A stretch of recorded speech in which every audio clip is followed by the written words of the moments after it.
शांभवी, सबसे पहले तो आपके पास आएंगे और आपसे समझना चाहेंगे कि ये जो हम देख रहे हैं दिन पर दिन जो पॉल्यूशन है वो लगातार बढ़ता जा रहा है। अभी तक तो ये दिल्ली तक ही सीमित था। दिल्ली में हम बात करते थे कि पराली जल रही है, सर्दियां आ गई हैं इसलिए पॉल्यूशन बढ़ा है, पटाखे ना जलाएं, तमाम तरह की बातें होती थीं और दिल्ली में वो पॉल्यूशन दिखता भी था। लेकिन अब उसने अपने रूप को और विकराल कर लिया। मुंबई में भी वही स्थिति दिखने लगी है। मुंबई की भी आबो हवा अब बहुत ख़राब हो गई है, सांस लेना दूभर हो रहा है। ये लगातार बढ़ रहा है। क्या हम सिर्फ सर्दियों में ही इसकी बात करते हैं, उसके बाद पॉल्यूशन कम हो जाता है, या फिर इसकी बातचीत ही बंद हो जाती है? तो जी देखते हैं कि जैसे दो तरीके के सोर्सेज होते हैं। जैसे सबको पता है कि एक पूरे साल भर जो चलते हैं और जो कुछ महीनों के लिए आते हैं, कुछ कुछ दिनों के लिए एक्चुअली आते हैं कि जब पराली जलती है। पर लेकिन जो हमारे रेगुलर सोर्सेज है, जैसे व्हीकल्स हो गया, कंस्ट्रक्शन डस्ट हो गया और रोड डस्ट हो गया, इंडस्ट्रीज हो गया, पर हम उनमें कुछ साल में काम ही नहीं करते हैं कि वो विंटर्स में आके स्पेशली कि वो पोल्यूशन इतना लेवल्स उसका हाई हो जाता है कि वो उसमें सांस लेना मुश्किल हो जाता है। अब जैसे मुंबई की बात करते हैं। अब मुंबई में कंस्ट्रक्शन एक्टिविटीज, मुंबई हो या कोई भी शहर हो, सब में डेवलपमेंट हो रहा है, सब में बहुत ज्यादा कंस्ट्रक्शन मैसिव तरीके से मूव हो रहा है। पर देन उसकी वजह से जो इम्प्लीकेशन आ रहा है, जो एयर पोल्यूशन लेवल्स काफी ज्यादा बढ़ जा रहा है, वो काफी खतरनाक है। और जब हम देखते हैं कि तो दो तरीके के पार्टिकल्स भी होते हैं, जैसे PM2.5 और PM10। PM2.5 थोड़े ज्यादा स्मॉल पार्टिकल्स होते हैं एंड PM10 थोड़े कोर्सर पार्टिकल्स, बड़े पार्टिकल्स होते हैं। तो जब हम उसका रेशियो भी देखते हैं तो हम देखते हैं कि ऑलमोस्ट 50% रहता है कि PM2.5 जो PM10 में आता है वो 50% के करीब आते हैं, यानी कि जो कंबशन सोर्सेज है वो काफी ज्यादा है। तो हम अगर पूरे साल भर ये काम करते रहेंगे तो हमें जो विंटर में आने वाली परेशानी है उससे हम थोड़े बेटर पोजीशन में होंगे। और विंटर में क्या होता है कि मेट्रोलॉजिकल कंडीशंस भी काफी अनफेवरेबल होती है।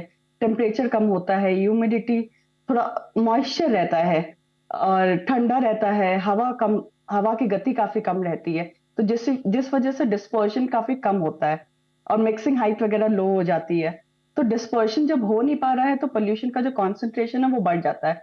उसके साथ सारे त्योहार वगैरह भी ऐसा होता है कि सब एक साथ ही आ जाते हैं कि पराली जल रही है पहले, उसके बाद दशहरा है, दिवाली है, ये सब साथ में पड़ता है। तो दिल्ली एनसीआर में तो ये प्रॉब्लम सबसे बड़ा आ जाता है कि सब चीजें एक साथ पड़ने की वजह से पोल्यूशन काफी ज्यादा बढ़ जाता है। ठीक है, तो शांभवी, जैसे हम देखते हैं कि दिल्ली की स्थिति है, अब मुंबई की स्थिति हो रही है, तो बाकी देश के शहरों में किस तरह का माहौल रहता है? तो बाकी शहर की हम बात करेंगे, जैसे हम इंडो गैंजेटिक प्लेन की बात करते हैं कि जो ऊपर पंजाब से लेके नीचे बंगाल तक चले आ रहा है। तो ये एक सिंगल बेल्ट है जहाँ पे पूरा पोल्यूशन एक जगह भी होता है तो वो नीचे विंड की वजह से मूव करता रहता है। तो उधर उधर के शहरों में आपको एक जैसा पोल्यूशन देखने को मिलेगा जो कि काफी हाई होता है। अब जैसे दिल्ली में ही अभी भी अगर देखा जाए तो 55 to 59% के करीब हमें अपना पोल्यूशन कम करना है स्टैंडर्ड को मीट करने के लिए।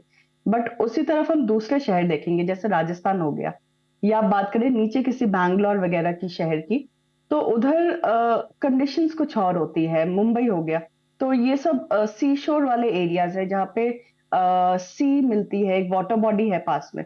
तो वो थोड़ा हेल्प करती है डिस्पर्शन में, पर उसके बावजूद भी पोल्यूशन बहुत ज्यादा है क्योंकि हमारे सोर्सेज लगातार बढ़ते जा रहे हैं और हमने सोर्स में कंट्रोल नहीं किया है कुछ भी। जैसा कि अभी हमने जिक्र किया कि ये जो स्थिति है ये दिन ब दिन बिगड़ रही है। ऐसा नहीं कि पॉल्यूशन कम हो रहा है। हाँ, कोविड के समय में ज़रूर थोड़ा कम हुआ था क्योंकि सारे कंस्ट्रक्शन बंद थे, सारी इंडस्ट्रीज़ बंद थी, उसका असर हमें पर्यावरण पर दिखना शुरू हुआ। लेकिन अब वापस हम उस स्थिति में पहुंच चुके हैं। 300 350 AQI लेवल पहुंच गया है। कैसे साफ होगी हवा? प्रदूषण कम करने को लेकर क्या इच्छा शक्ति की कमी है या कोई और कारण देख रही हैं आप? तो दीपक जी, ये मैं आपको बताना चाहूंगी कि जैसे कोविड के टाइम पे आपने मेंशन किया कि हवा बिल्कुल साफ नहीं बट काफी बेहतर हो गई थी और बहुत क्लीन एयर हमें ब्रीथ करने को मिली थी। तो उसका एक सबसे बड़ा कारण रहा है कि कोविड के टाइम पे सब कुछ बंद कर दिया था, सारी एक्टिविटीज बंद थी। जो कुछ भी इंडस्ट्रीज, व्हीकल, सब अपने घर पे बैठे हुए थे। तो इस वजह से जो सोर्सेज ही थे वही बाहर नहीं थे, तो पोल्यूशन नहीं हो रहा था। और बात करते हैं कि मतलब और एयर पोल्यूशन क्या है कि वो एक बाउंड्री नहीं फॉलो करता है कि एक शहर में पोल्यूशन हो रहा है तो वो उसी का पोल्यूशन है। वो आधा पोल्यूशन दूसरे शहर को दे रहा है और दूसरे शहर उसके पोल्यूशन में कंट्रीब्यूट करते हैं। तो एक जो रीजनल अप्रोच की जरूरत है कि अगर हम साथ में मिल के काम कर सके तो ही इस हम जंग से जीत पाएंगे। और हर साल जो हम देखते हैं कि पोल्यूशन मतलब पहले जो डेटोरेट होता था, फिर कोविड आया, फिर दोबारा से अब वही हम देख रहे हैं कि खराब कंडीशन आ रही है। तो उसमें हमें काम करना पड़ेगा कि सब एक साथ एकजुट होकर अगर काम करेंगे।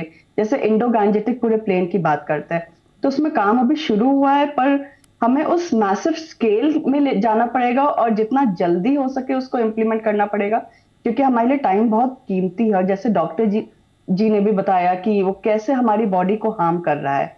और उसके अलावा हम बात करते हैं कि जैसे मोबिलिटी ट्रांजिशन लाने की बहुत ज्यादा जरूरत है और वो मैसिव स्केल में होना चाहिए। अब मोबिलिटी ट्रांजिशन तब होगा अगर आप सब लोग शहर में निकलते होंगे। इतना ज्यादा ट्रैफिक जैम हमें देखने को मिल रहा है कि अब लोगों को जहां 5 किलोमीटर जाने में 15 मिनट लगते थे, वही अब 5 किलोमीटर पहुंचने में 1 घंटा लोगों को लग जाता है। तो हमें जो एक इंटीग्रेटेड अप्रोच है मोबिलिटी के पर्सपेक्टिव से, उसको लाना पड़ेगा और जितना जल्दी हो सके हमें इलेक्ट्रिक मोबिलिटी में शिफ्ट करना चाहिए। कि जो व्हीकल्स है वो ऑलरेडी पोल्यूशन कर रहे हैं, तो हमारे पब्लिक ट्रांसपोर्ट सिस्टम जो कि इलेक्ट्रिक में कन्वर्ट हो पाएंगे। और उसके बाद अगर हम साइकिलिंग, वॉकिंग, इन सब में काम करना शुरू करते हैं कि ताकि जो लोग हैं वो अपनी गाड़ियां छोड़ के वो उस बसेस से, उस मेट्रो से, ठीक। उस या तो साइकिल कर सके या तो पैदल चल सके। उनको ये ऑप्शन हमें देना पड़ेगा कि वो कुछ ना कुछ दूसरा सिस्टम अडॉप्ट कर सके अपने ट्रैवलिंग के पर्पज से। दूसरे देशों में जैसा कि हमने देखा आज से 8-10 साल पहले चीन काफ़ी बदनाम था पॉल्यूशन को लेकर, अभी भी वहाँ बहुत पॉल्यूशन है, लेकिन फिर भी एक मजबूत लड़ाई लड़ी है चीन ने पॉल्यूशन के साथ। जापान ने लड़ी, और भी तमाम देश हैं जिन्होंने पॉल्यूशन के साथ एक मजबूत लड़ाई लड़ी और वहाँ पर अब असर दिखता है। हमारे वहाँ प्रयास हो रहे हैं, ऐसा नहीं कि सरकार की ओर से प्रयास नहीं हो रहे हैं, बड़े स्तर पर प्रयास हो रहे हैं, लेकिन उसका असर बहुत ज़्यादा नहीं दिख रहा है।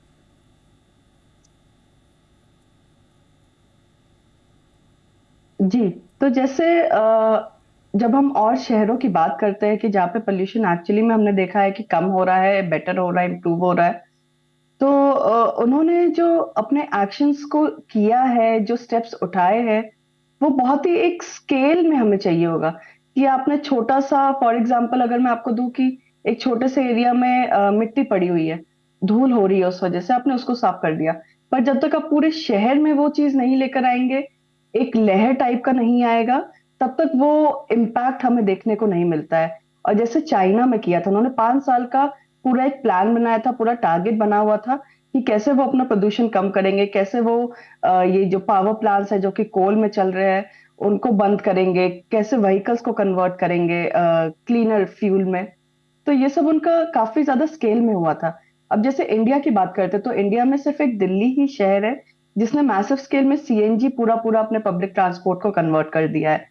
उसके बाद पूरे कोल पावर प्लांट दिल्ली में बंद कर दिए गए हैं। और बाकी डीजी सेट्स को लेके बाकी और जो सोर्सेज है, इंडस्ट्रीज हो गया, उनको पूरी तरीके से क्लीन फ्यूल में चेंज कर दिया गया है। तो ऐसे स्टेप्स उठाए हैं, पर सिर्फ दिल्ली ही एक शहर है इंडिया में जिसने कुछ स्टेप्स उठाए हैं। उन्होंने थोड़ा पोल्यूशन कम किया, बट एक प्रॉब्लम जो आता है कि हमारे जो पॉपुलेशन है वो काफी ज्यादा है, और ऊपर से जब पॉपुलेशन बढ़ता है तो वो उसके सोर्सेज ऑफ पोल्यूशन भी काफी ज्यादा इंक्रीज होते हैं। तो उसको कंट्रोल करने की, एक रिस्ट्रेंट मेजर्स लाने की बहुत ज्यादा जरूरत है कि हम वो कंट्रोल कर पाए। उसके बाद ही हमें एक क्लीन इन्वायरमेंट या एयर ब्रीथ करने को मिलेगा। पॉल्यूशन को खत्म करने के लिए हम किस तरह की कोशिश करें जिससे सबसे जल्दी को पॉल्यूशन पर लगाम लगे, क्या कहेंगे आप? देन इसके लिए ना जी, हमें पर वी हैव मैं टू इस टेक, चीज में sorry please Shambhavi go ahead. जी, जी, तो उसके लिए मैं बोलना चाहूंगी कि जैसे सर ने भी, डॉक्टर सर ने अभी बताया कि हमें दोनों लोगों को मिलके, गवर्नमेंट को भी और लोगों को साथ में मिलके काम करना पड़ेगा।